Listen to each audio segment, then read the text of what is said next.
এবার এটাই এখানে দাও থিওরি কটা, তাই তো? থিওরি কটা আরেকটা আছে কিন্তু প্লেনের মতো থাকে না, আমেরিকা রাশিয়া পাঠায় লোক পাঠায়, মহাকাশে লোক পাঠায়, আবার ফেরত আসে। তা ধরো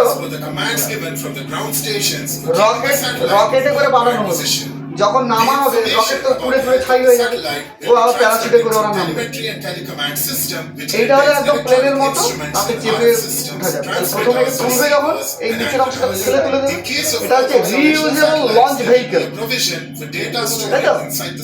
এটা আমরা চেষ্টা করছি, আমাদের চেষ্টা করছে, হয়তো আরো 10-12 বছর পরে আমরা যখন পাঠাতে পারবো, লোক যখন পাঠাতে পারবো, এই মহাকাশ যানের চাপিয়েই আমরা স্যাটেলাইট উপরে ওর পর থেকে এটা একটু মডিফাই হয়, এটা এসছে, এটা এএসএলভি, এটা কি, এগুলো কী বলতে জ্বালানি থাকে। এটা যখন নিচে থেকে দেখি, তোরা কোনো আগে দেখেছিস, এটা যখন আগুন দিয়ে বাস্ট করা হয়, এটা উপরের দিকে ওঠে। ভূমিকম্প এই সম্পর্কে তথ্য সংগ্রহ করে, কোথায় মেঘ আছে, কোথায় জলীয় বাষ্প রয়েছে, কোথায় কিনা, কোথাও প্রচুর বরফ জমেছে কিনা, এই সম্পর্কে আবহাওয়া দপ্তর সম্পর্কে বেশ কিছু স্যাটেলাইট রয়েছে, তারা ওই কাজই করবে, অন্য কোনো কাজ করবে।